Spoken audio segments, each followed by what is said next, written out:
In this video, we're going to continue working with square roots, but now we are going to take a look at operations with square roots, and I'm going to start off with square roots and looking at adding and subtracting.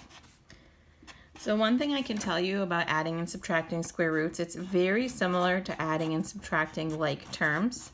So if you had an example like 4x plus 3x, it would be 7x. With square roots, in order to add a square root or subtract, whatever's under the radical, which we call a radicand, has to match 3x and 3x. If they are not the same, you cannot add these together. And when you add them together, almost think about it like it wasn't there with the square root. This is like having 2 radicals and 5 radicals. You add the coefficient, which is the number in front of the radicals, leaving the radical as is, because what it says here is that you have 2 of these square roots, and here you have 5 of them. So in total, you have 7 square root 3x, or 7 of them. So you can add and subtract radicals as long as the radicands match. Now, if these didn't match, I could not add them unless I tried to first simplify them and see if they could break down and become similar or the same. So in this first example, we're going to look at 3 square root of 18 plus the square root of 8. And I would encourage you to have your sheet handy where you have your perfect squares. I don't have that with me at the moment, but when I break these down, I'm going to rewrite this as perfect squares. So it's something a little different. I'm going to start with the 8 here. I know the different ways to multiply to get 8. I know that 4 times 2 is 8 and that 4 is a perfect square. So I'm going to rewrite 8 as 4 times 2. And then I know that 4 is going to become 2 square root 2. The square root of 4 is 2, and the second 2 that's next to it stays underneath. Now this one is a little different because there's a number in front of the radical, but that's okay. Let's work with the 18. 18 is either 6 times 3 or 9 times 2. 9 times 2 is what would work though, because 6 and 3, none of those are perfect squares. So 9 times 2 is going to become 3 square root 2. And then there was that 3 that was in front of the radical already. So how do I handle that? Well, sometimes students will say to me, do I add it, subtract it, multiply it, divide it? Well, originally it was touching the radical, which means multiplication. And when you bring this 3 out on the outside and put it next to the 3, there's no plus or minus or division anywhere. So this is multiplication. So I end up with 9 square root 2 plus 2 square root 2. Now that the radicands do match, you are able to, in fact, add these together. And you get 11 square root 2. Let's take a look at another example that would be similar to this. 3 square root 63 minus or plus 2 square root 7 minus the square root of 28. Again, I know my multiplication facts very well, so the first thing I'm going to do is I'm going to go through and I'm going to break down each of these square roots where I can. I'm going to leave the 3 here. I know that 63 is 9 and 7. I'm going to leave the 2. 7 is a prime number, so that means this cannot change beyond what it already is. And I know that 4 times 7 is 28. Now that I've broken up the 63 and the 28 into a perfect and non-perfect square, this 9 is going to come out on the outside with the 3 that's already out there and become 3 times 3, just like in the last problem. The 7 is going to stay underneath. Remember that 3 right there comes from the square root of 9. The first 3 comes from the 3 that was originally in front. So I get 9 square root 7 plus 2 square root 7 minus this 4 and 7 over here becomes also 2 square root 7. With adding and subtracting, these are all now like terms.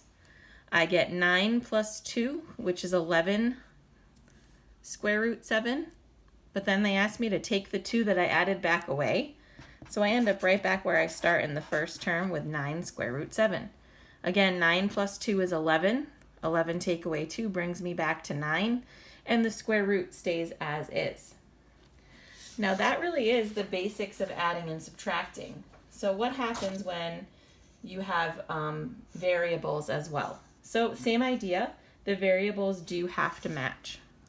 So let's take a look at one with variables.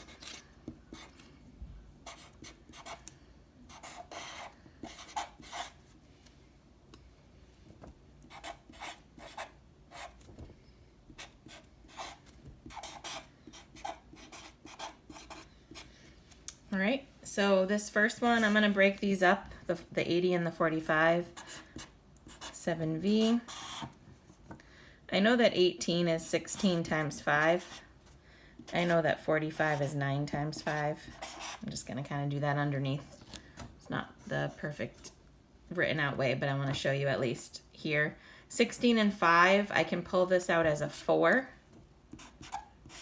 It goes to the 7 that's already on the outside and gets multiplied, so I end up with 28 V. Now what's underneath and what else can I bring out? Well, that 5 is going to stay underneath. I took out the 16 as a 4 and put it with the 7, but that V I just brought down, that V was from the original problem. The 5 is going to stay under, but let's talk about variables. There is still a V underneath as well, because the V that was originally here, there's only one of them. And remember, you can't take out just one of something. The index is 2. So what that means is you're looking for pairs of 2. But I can take out a U on the outside right here because I have U squared. So if you do it as exponent divided by index, you get 1 remainder 0. This we did in another video, but it's exponent divided by index, or 2 divided by 2, which is 1. That tells me I can take out, I just don't want you to think I took out U squared. That little 2 I had written there and just scribbled out, I was showing you that that was the index. But I can take out 1 U and I don't have any U's left over to put back underneath. So 28 VU square root 5V. And that's sort of where we're left there. Then over here I have plus. The 9, on the outside is only a U here. So I'm going to leave that U on the outside and I'm going to bring a 3 out next to it because the 9 becomes 3. The square root of 9 is 3. The 5 is going to stay underneath. And then I have V to the 3rd power. So 3 divided by 2, exponent over index, I get 1 remainder 1. So that means I can take out 1V and I leave 1V underneath.